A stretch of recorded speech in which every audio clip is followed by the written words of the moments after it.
Bonjour à tous et bienvenue sur la chaîne Culture Rugby. Aujourd'hui, on se retrouve pour une toute première vidéo spéciale coaching. Une étude de cas spéciale coaching en ligne avec Théo qui a été un des premiers coachés officiels de Culture Rugby.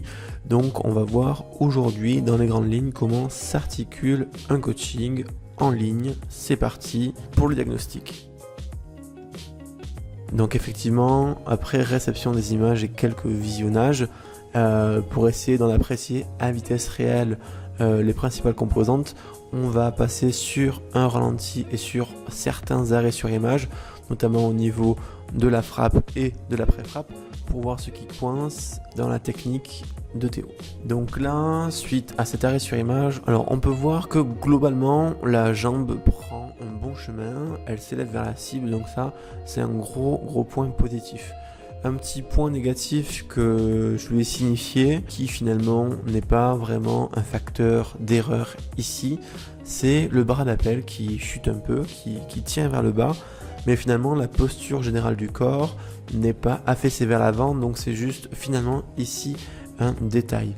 Donc à chaque fois qu'on voit un défaut, on n'est pas obligé d'y répondre tout de suite, de vouloir le corriger, il faut toujours l'intégrer dans la structure globale de la technique. Donc là effectivement le bras chute un peu, mais c'est pas le plus important. Alors sur la pré-frappe, on peut voir ici avec ces deux ronds rouges que la tête est très vite relevée alors que le ballon vient juste de partir.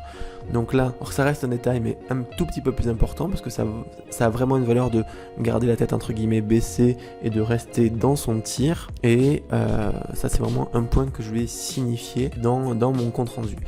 Alors là, ce qu'on peut voir sur la frappe, c'est que la technique globale est en place et qu'il y a effectivement deux petites touches peut-être à ajuster.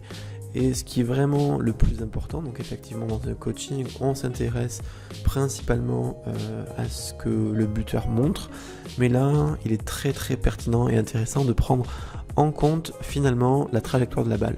Ici, la trajectoire de la balle est plutôt haute, au départ plutôt rectiligne, elle a tendance à fuir et à tomber très vite en fait vers la fin de sa trajectoire, la fin de sa course, et dans la structure globale de la technique de Théo, il a une approche, on va dire, assez directe, très peu latérale. En fait, il est très peu sur le côté.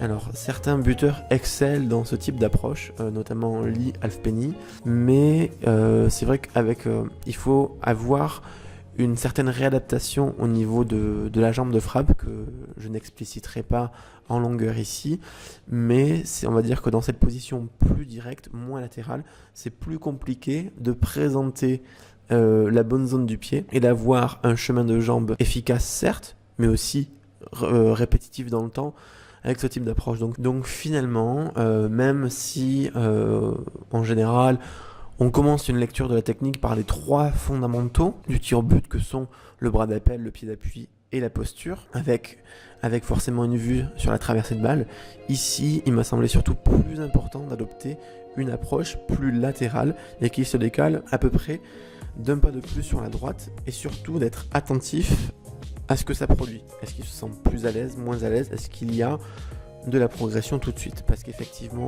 cette lecture se lit un petit peu entre les lignes des fondamentaux, mais il faut avoir le feedback du buteur pour s'assurer qu'on est sur la bonne voie. Et après, en complément, dans la pré-frappe, de ne pas se relever trop vite.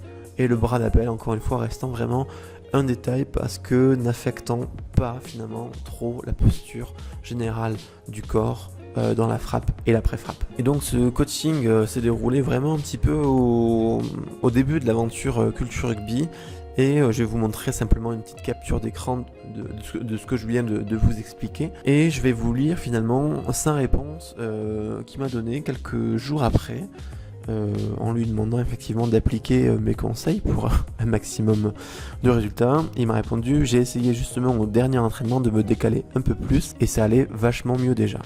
J'ai loupé 3 coups de pied dans la séance. Et après, sinon, je semble avoir compris ce qui est expliqué. Donc effectivement, point très important, essayez d'être clair, hein.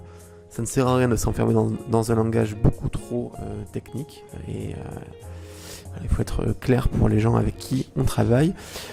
Et ensuite, ma question suivante, c'est est-ce que tu as continué d'avoir cet effet droite-gauche qui semblait finalement plus desservir sa réussite qu'autre chose.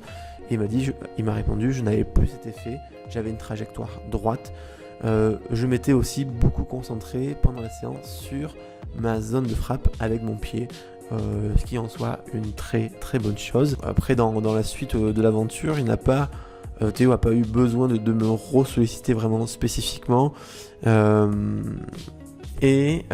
Finalement, pour construire une offre de coaching, je me suis appuyé effectivement sur son expérience et son retour.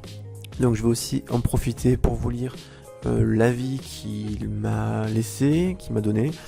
Alors, nous avons bossé ensemble l'été dernier afin de corriger des erreurs sur la posture avant, pendant, après frappe.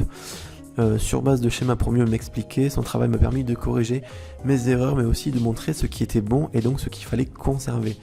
Là, c'est un point très important et son retour finalement me fait plaisir parce que dans n'importe quelle relation d'aide, la personne aidante est dans une position d'observateur, une position d'observation, et on serait tenté de vite pointer ce qui va pas. Dire, mais là ça va pas, ça va pas, là ça va pas. Alors que c'est pas du tout le cas, parce que même si ça part d'une bonne intention de dire ben voilà, ça il faut le corriger pour que ça aille mieux, finalement ça dessert la relation et la qualité du transfert. Donc il faut aussi mettre en valeur les qualités du buteur. Et là c'est vrai que pour Théo, sa technique finalement il y avait peu de choses à ajuster. Et cette dernière phrase, je recommande si vous voulez mieux comprendre vos erreurs et donc progresser. Donc je vous remercie pour votre visionnage. J'espère que cette vidéo a été claire, que vous avez pu comprendre le style de mon approche et les effets que ça peut avoir chez les buteurs en demande de progression et aussi ouvert d'esprit, ouvert et capable de formuler des demandes et de solliciter quelqu'un d'autre, un tiers. Donc n'oubliez pas de vous abonner à la chaîne YouTube et de cliquer sur la cloche des notifications pour être au courant de toutes les nouvelles vidéos. À très bientôt sur la chaîne. Ciao.